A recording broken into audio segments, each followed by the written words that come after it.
नमस्कार दोस्तों, target education classes में आपका हार्दिक स्वागत है। दोस्तों, आज लेकर आए हैं हिंदी सामान्य का एक भाग, एक टॉपिक समास। समास एक ऐसा टॉपिक है जो राजस्थान में जितनी भी होने वाली परीक्षाएं हैं उनमें से क्वेश्चन ज़रूर पूछे जाते हैं। तो आज पढ़ेंगे समास। समास शब्द सम प्लस आस दो शब्दों से मिलकर बना है। समास शब्द सम प्लस आस दो शब्दों से मिलकर बना है और सम का अर्थ लिया गया है पास और आस का अर्थ लिया गया बैठाना। अर्थात समास का अर्थ हुआ दो शब्दों को पास बैठाना, दो शब्दों को पास बैठाना। दोस्तों, समास का शाब्दिक अर्थ है, समास का अर्थ है संक्षेपीकरण या संक्षिप्त करना। दोस्तों, ये प्रश्न परीक्षा में कई बार पूछा जा चुका है। राजस्थान गवर्नमेंट एग्जाम में कई बार पूछा जा चुका है कि समास का अर्थ क्या है। तो समास का अर्थ है संक्षेपीकरण या संक्षिप्त करना। समास की परिभाषा, दो या दो से अधिक शब्दों अथवा पदों के मेल को समास कहते हैं। समास दो या दो से अधिक शब्दों अथवा पदों के मेल को समास कहते हैं। जैसे यहाँ पर एक शब्द है रसोईघर, रसोईघर, तो रसोईघर का ये है समास। तो इसको हम समास में किस नाम से पुकारेंगे? सामासिक पद या समस्त पद। इसको हम किस नाम से पुकारेंगे? सामासिक पद या समस्त पद। और इसका समास विग्रह होगा रसोई के लिए घर। इसी प्रकार दूसरा उदाहरण है राधा कृष्ण, तो राधा कृष्ण का समास विग्रह होगा राधा और कृष्ण। और इस नाम राधा कृष्ण जो एक साथ शब्द है राधा कृष्ण, इसको हम पुकारेंगे समास में सामासिक पद या समस्त पद के नाम से पुकारेंगे। और राधा कृष्ण का जो समास विग्रह होगा राधा और कृष्ण, इस भाग को हम समास विग्रह के नाम से जानते हैं समास में। आप देखते हैं आगे समास में समस्त पद अथवा सामासिक पद, समास में जो शब्द होता है समस्त पद या सामासिक पद, उसका जो पहला पद होता है उसे पूर्व पद के नाम से जानते हैं, उसे पूर्व पद के नाम से जानते हैं, तथा दूसरा शब्द होता है उसे उत्तर पद के नाम से जानते हैं। दोस्तों, ये परीक्षा में पूछा जाता है कि इस सामासिक पद में पूर्व पद कौन सा है और उत्तर पद कौन सा है। जैसे ये आजकल समस्त पद या सामासिक पद है, इसमें प्रथम पद कौन सा है, पूर्व पद कौन सा है या उत्तर पद कौन सा है? तो आजकल शब्द है, इसमें पूर्व पद है आज और उत्तर पद है कल। इस प्रकार से परीक्षा में प्रश्न पूछे जाते हैं। एक सामासिक पद, एक पद दे दिया जाता है, उसमें पूर्व पद या उत्तर पद या इसको प्रथम पद या द्वितीय पद के नाम से भी जानते हैं। तो आजकल में पूर्व पद है आज और उत्तर पद है काल, और इसका समास विग्रह होगा आज और कल। ये इसका समास विग्रह हो गया आज और कल। इसी प्रकार दूसरा उदाहरण है कार्यालय, तो कार्यालय का समास विग्रह तो हो गया कार्य के लिए आलय। परंतु परीक्षा में ऐसा प्रश्न भी आ जाए कि कार्यालय में पूर्व पद कौन सा होता है, उत्तर पद कौन सा होता है? तो कार्यालय में पूर्व पद तो होगा कार्य और उत्तर पद होगा आलय। आलय का मतलब स्थान, कार्य करने के लिए जो स्थान है वो होता है आलय। तो दोस्तों, समस्त पद या सामासिक पद में पूर्व पद या उत्तर पद से संबंधित क्वेश्चन पूछे जाते हैं, ध्यान रखना दोस्तों। अब संधि और समास में अंतर, संधि और समास में अंतर।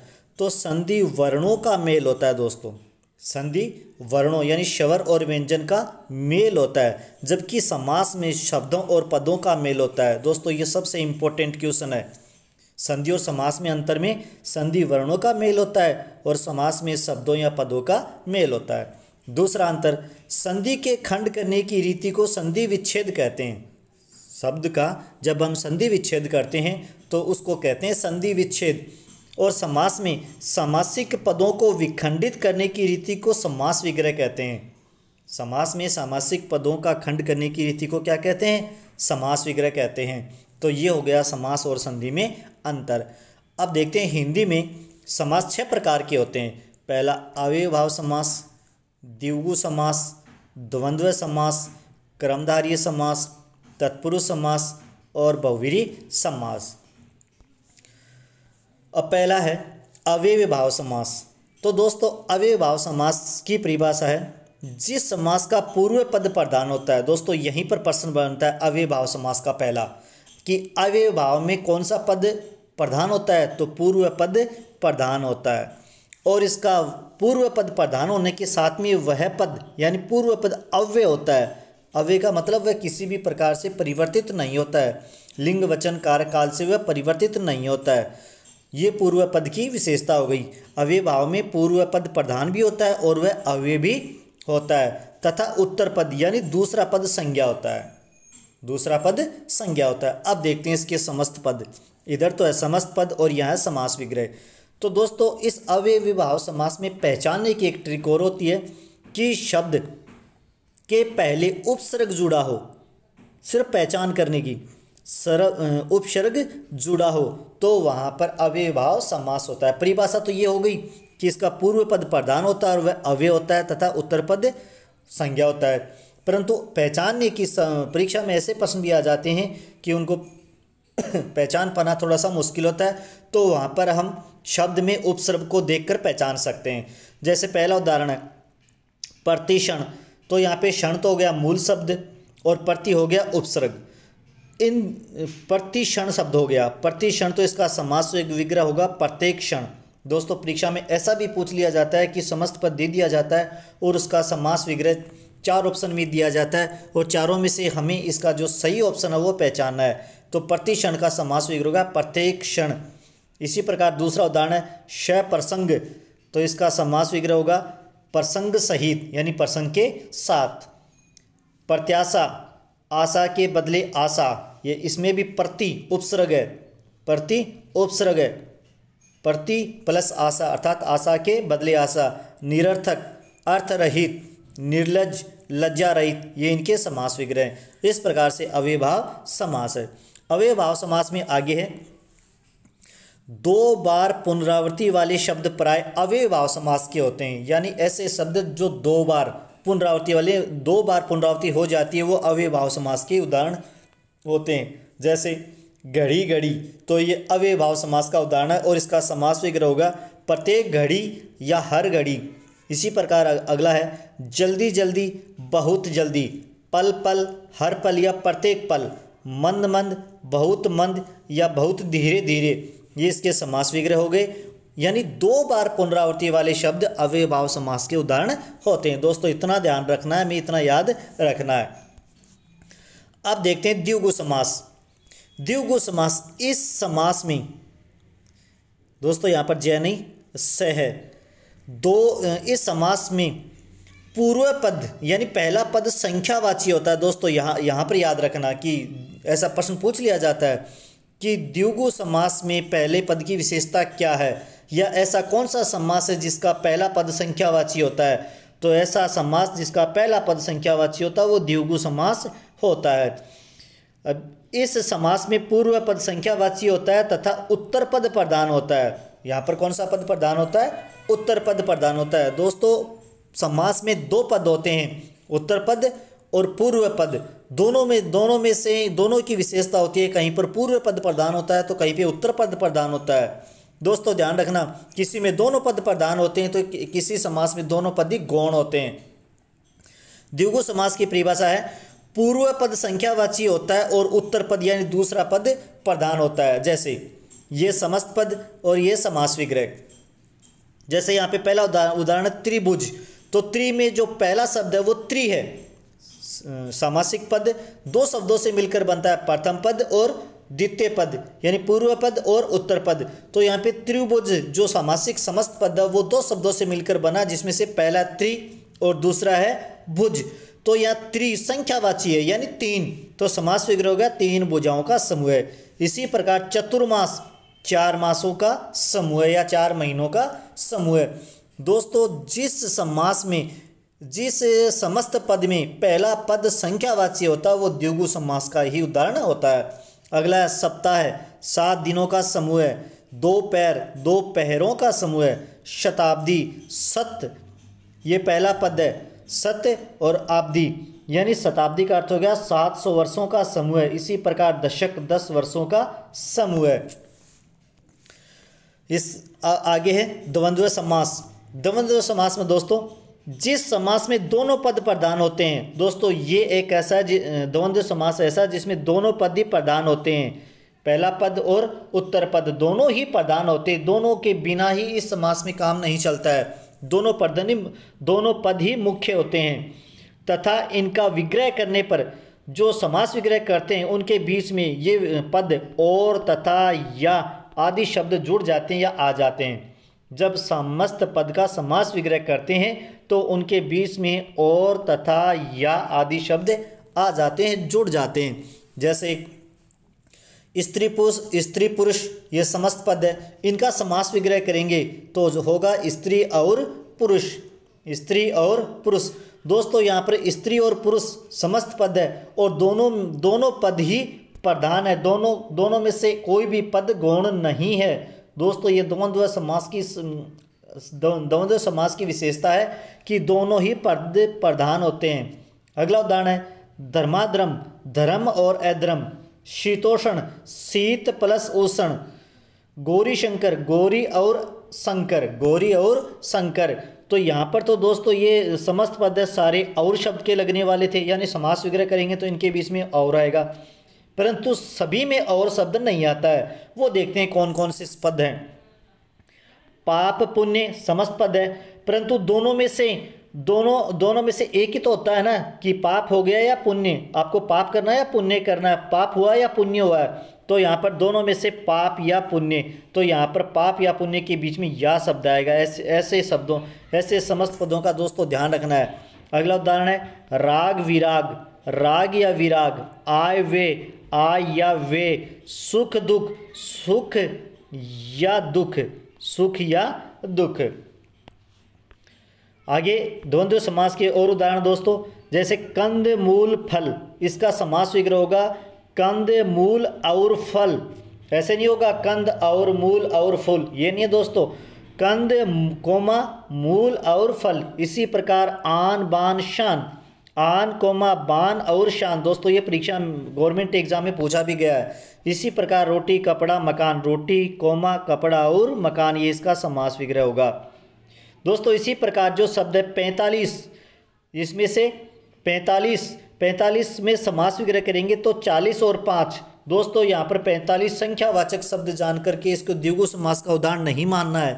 45 जो संख्याएं लिखी गई हैं, जैसे 45, 81, 64, 65, 21, 50, 25, तो ये दोस्तों किसकी होंगी, कौन से समास की होंगी, द्वंद्व समास की होंगी।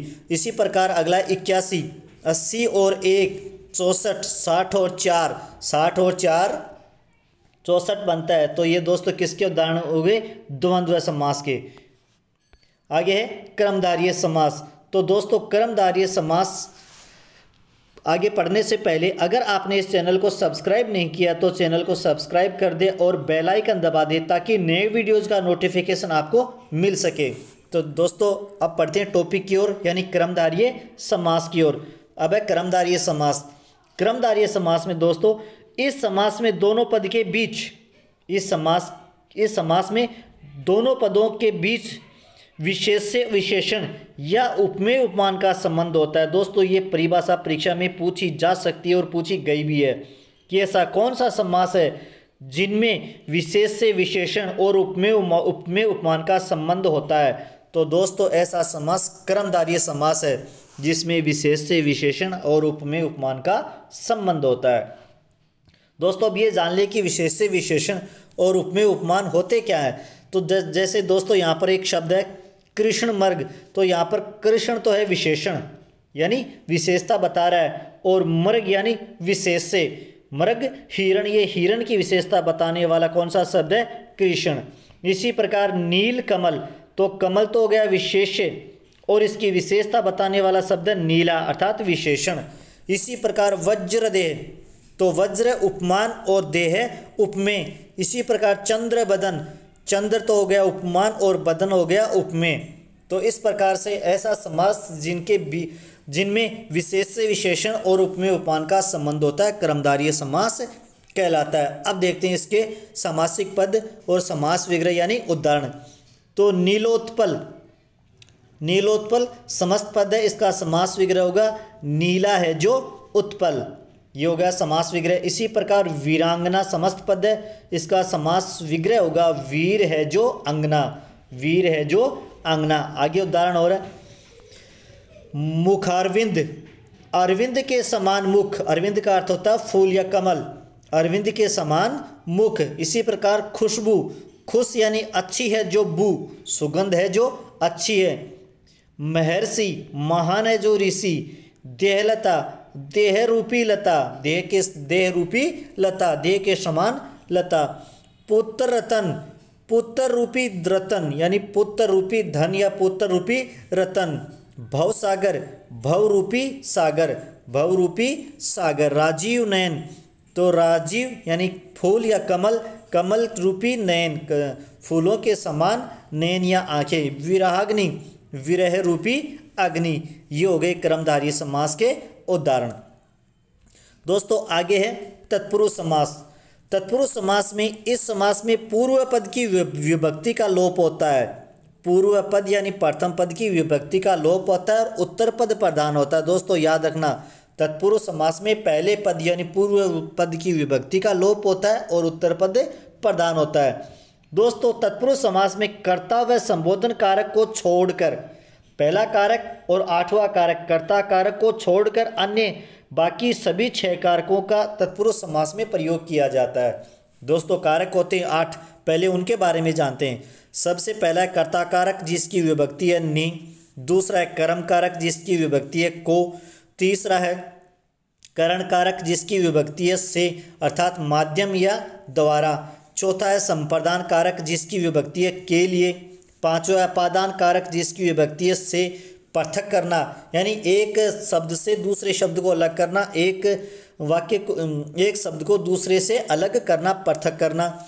या अगला है संबंध कारक का के की विभक्ति, अगला है अधिकरण कारक में पे पर विभक्तियाँ और संबोधन कारक हे ओ अरे, ये इनकी विभक्तियाँ हैं। दोस्तों तत्पुरुष समास में कर्ता व संबोधन कारक को छोड़कर बाकी सभी 6 कारकों का तत्पुरुष समास में प्रयोग होता है। तो देखते हैं सबसे पहले कर्म तत्पुरुष समास। तो कर्म तत्पुरुष समास की विभक्ति है को, तो देखते हैं ये समस्त पद और समास विग्रह। तो सबसे पहला उदाहरण है जो बहुत ही इंपॉर्टेंट है, और दोस्तों तत्पुरुष समास के उदाहरण बहुत इंपॉर्टेंट है जो परीक्षा में पूछे जा सकते हैं। पहला उदाहरण है कर्षणार्पण, कर्षण को अर्पण, अर्पण का अर्थ होता है प्राप्त करना। वन गमन, वन को गमन या वन को गया हुआ। स्वर्ग प्राप्त, स्वर्ग को प्राप्त करना। चित्त चोर, चित्त को चुराने वाला, चित्त को चुराने वाला। शत्रुधन, शत्रु को मारने वाला। नरभक्षी, नर को भक्षित करने वाला। दोस्तों यहाँ पे जो पहला पद है उसके साथ में को विभक्ति आएगा। दोस्तों इतना ध्यान रखना कि समास विग्रह हम करें उस समय वाक्य, जब समस्त पद का हम समास विग्रह करें तो समास विग्रह साफ, स्पष्ट और अच्छा होना चाहिए, यानी स्पष्ट हिंदी में होना चाहिए। अगला है करण तत्पुरुष समास। करण तत्पुरुष समास की विभक्ति है से यानी द्वारा या माध्यम। जैसे रेखांकित, तो रेखा से अंकित, पहला पद है रेखा और दूसरा पद है अंकित, तो रेखा से अंकित, यहाँ पे रेखा द्वारा अंकित किया गया, अंडरलाइन किया गया। ऐसे शब्द कौन से होते हैं? करण तत्पुरुष समास के उदाहरण होते हैं। दोस्तों जब भी हम समस्त पद का समास विग्रह करें तो वाक्य शुद्ध होना चाहिए, शुद्ध लिखा हुआ होना चाहिए। जैसे हस्तलिखित, हस्त यानी हाथ, हाथ से लिखित। तुलसीकृत, तुलसी के द्वारा कृत या रचित। बाणा आहत, बाण से आहत, आहत घायल। शोकाकुल, शोक से आकुल या व्याकुल, शोक यानी दुख, दुख से व्याकुल, दुख से बेचैन। रेल यात्रा, रेल के द्वारा यात्रा, रेल से यात्रा नहीं होती है, रेल के द्वारा यात्रा। अगला उदाहरण है, अगला हमारा समास है तत्पुरुष समास। तत्पुरुष समास में संप्रदान तत्पुरुष समास की विभक्ति है के लिए, तो के लिए विभक्ति है। अब देखते हैं जैसे हवन सामग्री, हवन सामग्री का समास विग्रह है हवन के लिए सामग्री। विद्यालय, विद्या के लिए आलय। रसोई घर, रसोई के लिए आलय। आवेदन पत्र, आवेदन के लिए पत्र, सत्याग्रह, सत्य के लिए आग्रह, रनिवास, रनिवास रानियों के लिए आवास, आवास का अर्थ होता है रहने वाला स्थान, जहाँ पे रानियाँ निवास करती थी वैसा स्थान रनिवास। अश्वशाला, अश्व मीन्स घोड़ा, अश्व मीन्स घोड़ा यानी समास विग्रह हो गया। अश्व यानी घोड़ों के लिए, शाला या ऐसा स्थान जहाँ पर घोड़े रखे जाते हैं। ये हो गया संप्रदान तत्पुरुष समास। आगे है अपादान तत्पुरुष समास। अपादान तत्पुरुष समास की विभक्ति है से, यानी अलग होने का भाव, एक पद दूसरे से अलग होने का भाव। जैसे जन्मांध। दोस्तों यहाँ पर उदाहरण ऐसे ऐसे चुने गए हैं कि वो एग्जाम में पूछे जा सकते हैं, एक और एग्जाम में पूछे भी गए, कुछ एक उदाहरण तो एग्जाम में पूछे भी गए हैं। तो जैसे पहला उदाहरण है जन्मांध। तो जन्मांध का समास विग्रह जन्म से अंधा, यानी कब से अंधा है? जन्म से। अगला उदाहरण है सेवा मुक्त। तो सेवा से मुक्त यानी मुक्त कर दिया गया, सेवा से फ्री कर दिया गया, मुक्त कर दिया गया। और जहाँ पर से विभक्ति आती है वहाँ पर अपादान तत्पुरुष समास होता है। अगला उदाहरण है बुद्धिहीन, बुद्धि से हीन, ऋण मुक्त, ऋण से मुक्त, लक्ष्य भ्रष्ट, लक्ष्य से भ्रष्ट, रोग मुक्त, रोग से मुक्त या रोगों से मुक्त। ये हो गया अपादान तत्पुरुष समास। अगला है संबंध। संबंध तत्पुरुष समास जिनकी विभक्तियाँ का, के, की, के। तो जैसे पहला है गोदान। तो दोस्तों ये गोदान तो बहुत इंपॉर्टेंट है, ये तो परीक्षा में पूछा जा सकता है। गोदान का समास विग्रह होगा गो का दान, यानी गायों का दान। रामचरितमानस, रामचरित, राम का चरित। गंगा जल, गंगा का जल। पराधीन, पर के अधीन, पर का मतलब दूसरे, दूसरों के अधीन या अधीन। प्रसंगानुकूल, प्रसंग के अनुकूल। दीप शिखा, दीपों की शिखा। मंत्री परिषद, मंत्रियों की परिषद। शिव सुत वाहन, शिव के सुत का वाहन। दोस्तों ये सारे के सारे बहुत इंपॉर्टेंट है, ये एग्जाम में पूछे जा सकते हैं। गोदान, रामचरित, गंगा जल, पराधीन, प्रसंगानुकूल, दीप शिखा, मंत्री परिषद। दोस्तों प्रश्न इनके समास विग्रह पर ही नहीं आते हैं, ये भी पूछ लिया जाता है कि गोदान शब्द कौन से समास का उदाहरण है। गोदान शब्द कौन से समास का उदाहरण है? तो दोस्तों ध्यान रखना, संबंध तत्पुरुष समास का उदाहरण परीक्षा में ऐसे ही प्रश्न पूछे जाते हैं। जैसे प्राधीन शब्द कौन से समास का उदाहरण है? तो प्राधीन शब्द है वो संबंध तत्पुरुष समास का उदाहरण है। इसी प्रकार आगे चलते हैं अधिकरण तत्पुरुष समास। अधिकरण तत्पुरुष समास की विभक्तियाँ में, पे, पर। में, पे, पर ये हैं विभक्तियाँ, विभक्तियाँ। वनवास समस्त पद और इनका समास विग्रह होगा वन में वास। गृह प्रवेश, गृह यानी घर में प्रवेश। नीतिपूर्ण, नीति में निपुण। कवि पुंगव, यहाँ पे पुंगव का अर्थ है श्रेष्ठ, कवियों में पुंगव या श्रेष्ठ। पर्वतारोहण, पर्वत पर आरोहण। आप बीती, आप पर बीती। जीव दया, जीवों पर दया। दोस्तों जब भी हम समस्त पद का समास विग्रह करते हैं तो वाक्य शुद्ध होना चाहिए। वाक्य शुद्ध होगा तभी समास विग्रह सही होगा, और वही समास विग्रह सही होता है जो समस्त पद का शुद्ध समास विग्रह होता है, सही समास विग्रह होता है। इसी प्रकार आगे है बहुव्रीहि समास। बहुव्रीहि समास में दोस्तों इसकी परिभाषा है कि इस समास में कोई भी पद प्रधान नहीं होता है। यहीं पर इसका प्रश्न बन गया है, बहुव्रीहि समास में कोई भी पद प्रधान नहीं होता है। दोस्तों इसके विपरीत ऐसा कौन सा समास है जिसमें दोनों पद प्रधान होते हैं? तो वह है द्वंद्व समास। अगर ऐसा प्रश्न आता है कि ऐसा कौन सा समास है जिसमें कोई भी पद प्रधान नहीं है, तो वह है बहुव्रीहि समास। बहुव्रीहि समास में कोई भी पद प्रधान नहीं होता है और इसमें समस्त पद के दोनों शब्द मिलकर कोई विशेष अर्थ प्रकट करते हैं, विशेष अर्थ प्रकट करते हैं। इस समास में दोनों पद प्रधान नहीं होते हैं, दोनों पद मिलकर कोई तीसरा अर्थ निकालते हैं, तीसरा अर्थ प्रकट करते हैं, वहाँ पर होता है बहुव्रीहि समास। जैसे यहाँ पर वीणा पानी, वीणा पानी में दो शब्द हैं, प्रथम पद और दूसरा उत्तर पद, प्रथम पद या द्वितीय पद। तो इन दोनों पदों से हम कोई अर्थ नहीं निकाल पा रहे हैं, इसका समास विग्रह करेंगे तो होगा वीणा हो जिसके पानी में, यानी हाथ में। तो ऐसा तो कोई है ही नहीं, वीणा हो जिसके पानी में, ऐसा तो कोई शब्द ही नहीं है। तो इसका इस वीणा हो जिसके पानी में, इस वाक्य को पढ़कर हम कोई तीसरा अर्थ निकालते हैं तो होता है सरस्वती। यानी वीणा पानी का, वीणा है जो जिसके पानी में, ये तो हो गया समास विग्रह और इसका अर्थ निकाला गया सरस्वती। तो ये हो गया हमारा बहुव्रीहि समास। इसी प्रकार शशि शेखर, शशि का मतलब चंद्रमा, शेखर है यानी शिखर में या सबसे उच्च स्थान पर यानी सिर में। तो इसका समास विग्रह शशि हो जिसके शिखर में, यानी शिव, ऐसा देव जिसके चंद्रमा मस्तिष्क में हो, सिर पर हो, तो ऐसा तो शिव ही होता है, शंकर ही होता है। अगला है मुरारी। अगला उदाहरण है मुरारी। मुर एक राक्षस का नाम था और अरि का अर्थ होता है शत्रु। यानी मुर नामक राक्षस का शत्रु है जो, अरि है जो, वो है श्री कृष्ण।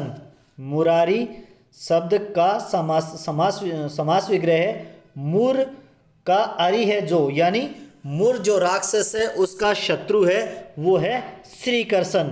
इसी प्रकार दिनेश, दिन का जो ईश अर्थात सूर्य, मनोज मन में जन्म लेता है जो अर्थात कामदेव, पुंडरीकाक्ष, पुंडरिक यानी कमल, पुंडरिक मीन्स कमल के समान अक्षी, अक्षी यानी आँख, पुंडरिक के समान अक्षी है जिसकी, यानी कमल के समान आँखें जिसकी, वो है विष्णु। तो दोस्तों ऐसे जहाँ पर उदाहरण आते हैं जहाँ पर दोनों पद प्रधान नहीं होते और पूरे समस्त पद का कोई तीसरा अर्थ निकाला जाता है, विशेष अर्थ निकाला जाता है, वहाँ पर बहुव्रीहि समास होता है। दोस्तों अब देखते हैं कि एग्जाम में राजस्थान गवर्नमेंट एग्जाम में प्रश्न पूछे कैसे जाते हैं।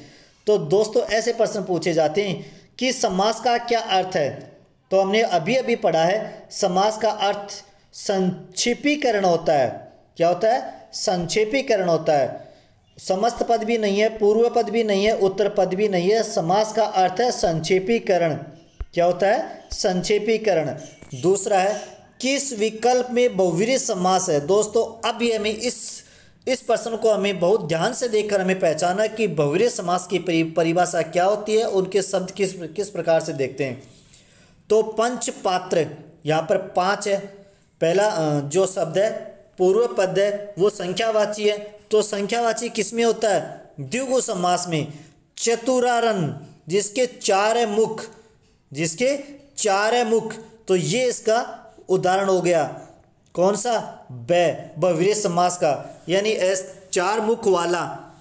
चतुरानन का समास विग्रह होगा 4 मुख वाला अर्थात विष्णु। त्रिभुज, त्रिभुवन यानी 3 भवनों वाला। चतुर्युग 4 युगों का समूह है, यानी 4 युग। ये तीनों के तीनों उदाहरण पंचपात्र, त्रिभुज, चतुरानन, ये द्विगु समास के उदाहरण है। तो अब बचा कौन सा हमारे पास? चतुरानन, जो बहुव्रीहि समास का उदाहरण है। अगला क्वेश्चन है मुनि श्रेष्ठ शब्द का उचित समास विग्रह क्या होगा। हमें किसका? मुनि श्रेष्ठ शब्द का समास विग्रह करना है, वो भी बिल्कुल स्टिक या सही। तो मुनि श्रेष्ठ का समास विग्रह, मुनि है जो श्रेष्ठ, मुनियों में सबसे श्रेष्ठ, मुनियों में श्रेष्ठ, मुनियों का श्रेष्ठ। तो दोस्तों इन चारों में से 4 ऑप्शनों में से सही ऑप्शन मुनियों में श्रेष्ठ समास विग्रह सही होगा। अगला सत्यासत्य शब्द का सही समास विग्रह है। तो सत्य या असत्य ये भी गलत है, सत्य और असत्य ये भी गलत है, क्योंकि ये सत्य और असत्य दोनों, सत्य या असत्य नहीं होगा, सत्य या असत्य इसका समास विग्रह होगा। तो इसका सही ऑप्शन सही होगा। सत्य का असत्य तो हो ही नहीं सकता। इसी प्रकार अगला उदाहरण है 5वां प्रश्न हमारा, निम्न में से अव्ययभाव समास कौन सा है। हमें पहचान करनी है कि अव्ययभाव समास कौन सा है। तो विद्यालय का समास विग्रह करेंगे तो विद्या के लिए आलय ये भी नहीं है, मन माना ये भी नहीं है, कनफटा ये भी नहीं है, भरपेट क्योंकि पेट मूल शब्द है और भर उपसर्ग लगाया है, और भर अव्ययभाव समास की परिभाषा के अनुसार प्रथम जो शब्द है पूर्वज जो पद है भर, उसमें किसी भी प्रकार का परिवर्तन नहीं किया जा सकता, वो शब्द अव्यय का अव्यय ही रहता है। तो इस क्वेश्चन के अनुसार निम्न में से अव्ययीभाव समास का उदाहरण है, तो वह द ऑप्शन यानी भरपेट। इसी प्रकार अगला उदाहरण है, राज्यसभा शब्द में कौन सा समास है? राज्यसभा शब्द में तत्पुरुष समास है, राजा की सभा, तत्पुरुष समास। इसी प्रकार अगला उदाहरण है, अंशुमाली में कौन सा समास है? तो अंशुमाली में बहुव्रीहि समास है। खरा खोटा शब्द में कौन सा समास है? खरा और खोटा इसका समास विग्रह होगा, खरा और खोटा समास विग्रह होगा। तो जहाँ पर और तथा या शब्द आते हैं वो द्वंद्व समास के उदाहरण होते हैं। किसके होते हैं? द्वंद्व समास के उदाहरण होते हैं। तो ये था हमारा समास। तो दोस्तों ये वीडियो आपको कैसा लगा कमेंट में लिखिए, वीडियो को लाइक और ज़्यादा से ज़्यादा शेयर करें। धन्यवाद दोस्तों।